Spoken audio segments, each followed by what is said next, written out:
two South Indian films with a female perspective on love and life has really hurt some people because they cannot fathom the fact that women can be flawed on screen. Men can be easily, they have the right to it, but women, impossible. So let's talk about what these two films have really done and why this outrage. Hello guys, I'm Nona Prince and today talking about the Tamil film Bad Girl and the Telugu film The Girlfriend. What a coincidence that they released the same year. Both films are streaming online, so definitely check it out if you haven't because they are worth it. And the reasons for that is number one, at a time where male stories and male POVs dominate the landscape of cinema, it is refreshing to see female POV in the genres of coming of age and love, which we hardly ever get. It's always about the main hero. That's how things have been. Of course, there have been outliers, but the majority has been that. We watch movies to live life of other characters, and these two individual films kind of give you a broader idea what is a life like for a girl growing up, navigating through the hormone changes, going to college, getting attracted to the opposite sex. And over that, what makes it interesting is point number two, that these are flawed characters. They both are not perfect beings, which in our society is kind of forced upon the women, and both these stories depict that really well. Point number three, of course, the casual misogyny is at display blatantly, but both films kind of layer it also. It's not just carried by men but also women, and it shows that the fault lies in the system itself. These people are trained by the society to be like this, and that is what needs to change. And very importantly, point number four, both the films make it a point that it's not about men bashing. That's where many times such films go wrong, but that's not the case with these two. Yes, we mostly see men in the wrong than women, but both men and women are also the voice of reasoning for these characters. The agenda of these films are not that all men are bad. These films are sharing experiences that a lot of women go through, and the intention is to highlight the problem and not put blame on someone. Now let's individually talk about both the films. First, the Tamil film Bad Girl, written and directed by Varsha Bharat, who interestingly also dubbed for the main lead according to Wikipedia. Very fascinating. Now this film just feels so personal. It almost feels like a biopic of the director itself. The kind of depth the film goes into, you're always in the head of the character, and to get it so right, so immersive, you must have gone through it yourself. And the lead character Ramya, played by Anjali Sivaraman, she does a great job portraying the character in different ages. And irrespective of the gender, you will find the character very relatable because what she is going through, we all go through growing up. The questions we have, the curiosity, the desires that come in our mind unknowingly. Our body is going through different changes and we have no idea about it. And we don't really have anyone to talk about this because it's such a taboo in our culture. There's no one to guide you and navigate you through all of this. And because of that, so many of us suppress it. But people who are unable to do it, they get in trouble. And as they keep getting in trouble again and again and again, they end up becoming a rebel. And that's what we beautifully see in the film. A lot of the complexes in her comes from the parenting, who have been unable to understand the kid, but you cannot even blame them because they don't know any better. But she also becomes a flawed character because of her own choices she makes. Through her life, the relationships we see, the way it's edited, it's like memories. We see the breakup first, then we see how they met and fall in love. It's almost as if the character is talking to herself, recounting different incidents and how it made her feel, thinking of correcting herself and then justifying the mistakes she did. Many times what happens with such films is that the main character is very well written, but the characters surrounding her don't have the same depth, which is not the case with this one. We see the complexity in her relationships with her mother, her father, her grandma, her friends, the different boys she goes out with. At no point it felt typical. Each one of us has different problems. And we see that the idea of love is eternal is not very practical. People grow apart. The things they want in life changes. Sometimes they are just not meant to be together. And the way the film goes through all of this with the breeze is just commendable. Now there's this angle in the film where the character blames her mother for everything happening in her life. And I love that the film made it a point to show that it's very easy to blame the mother. They kind of build a very beautiful parallel between the mother treating the daughter versus the daughter taking care of the cat, and how both are doing the same thing. And the film brings it back by the end, showing that it was not easy for the mother too. She also had to struggle through everything and still gave her best to bring up her daughter. Now this film is not about giving you a message at the end and having a preachy monologue, nothing like that. It is very rebellious in that nature because it is an individual story. Just because the film is ending doesn't mean everything is perfect now. You just live on. You will face issues, you will face problems, you'll keep evolving, and that's the nature of it. It's not about changing the world, but it's about changing yourself and becoming a better person than you were before. Now I will say through the film, following the character, there are moments where you just get frustrated by her because of the decisions she's making, and you reach a point where you're just not even rooting for her. But I guess that's what a flawed character is. For a debut film, the director nailed it. Every second of it was in her control, and it has such an individual identity, and I love that. The cast has done a great job. I've already talked about Anjali. Shanti Priya, who played the mother, was amazing, and Hridu Haroon as Nalan, who I saw in Dude recently, if I'm not wrong. He was so sweet, and the way he played his character was so good. I totally get why Vetri Maran and Anurag Kashyap was back in this film. It is streaming on Jio Hotstar. Now let's talk about the Telugu film The Girlfriend, written and directed by Rahul Ravindran. Now this film made a big noise when it released, but it didn't play near me, so I couldn't watch it. And now finally it's on Netflix, starring Rashmika Mandanna in the lead role. I have to say it is quite a bold film from Telugu cinema, and it is so well crafted. Like, I have my few issues with the film. The film is loud with its messaging,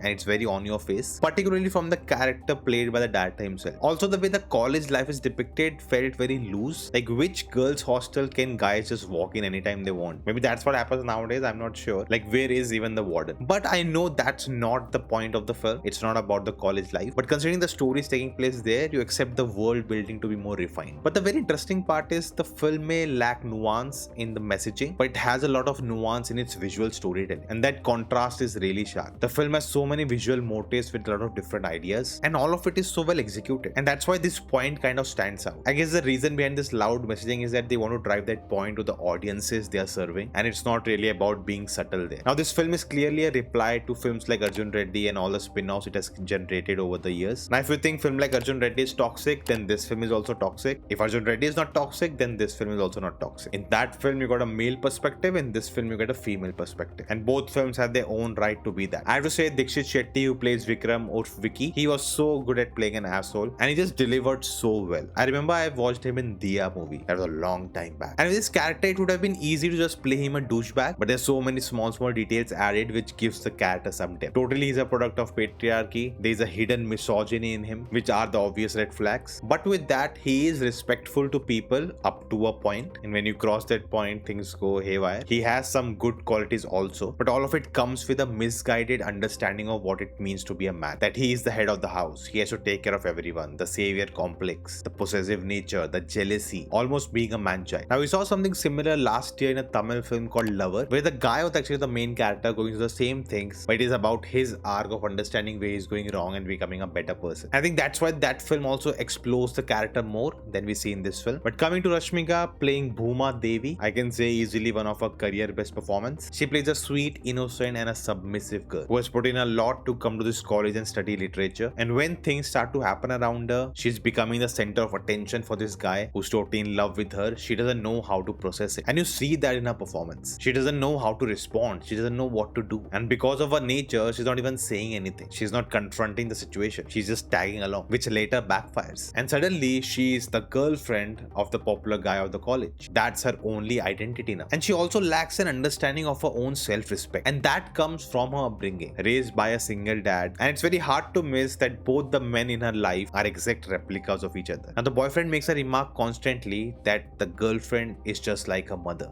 and that's why he's in love with her. And we see why, because he wants to just be taken care of, just like how her mother took care of him. That's what she ends up doing. And he fell in love with her because she's just like her mother, very submissive, doesn't say much, just keeps doing the things he wants to, always in his control. That's what he thinks a perfect woman is. That's what he has seen growing up. As I was talking about the visuals the film creates, here in the interval block we get one of those where her bubble finally breaks at what she's becoming. In that mirror scene where she's imagining herself as the mother, that's where her life is heading. And then the washroom scene where she's getting trapped. And I love this psychological aspect the film delves into, where you are in her mind understanding what's going on. Now, the film very well shows the boy gang. My god, so stupid, and that is so real. Most of the times the problem is there's no one sensible enough to tell the boys what is right and wrong, and the biggest culprits are the so-called friends, and the film uses them to call out some of the absurd things we hear in different films. Now, here it was important to have at least one friend give reality check to Vicky to call out everything wrong he is doing, and the second half things keep falling apart. They keep building up the anger, and then they finally pay it off. That climax is just glorious, like one of the massiest I've seen in this year. And that impact of that last line, literally a mic drop. That line is still buzzing in my head. Like, I was not expecting that at all. It is one of the most baddest lines she could have delivered at that point, and Rashmika nailed it. It was like a pressure cooker simmering, and finally it couldn't take anymore, and it blasted just like Rashmika did. Now, the whole whole film is not a smooth ride, it is uneven, but the things it accomplishes throughout, it's just wow.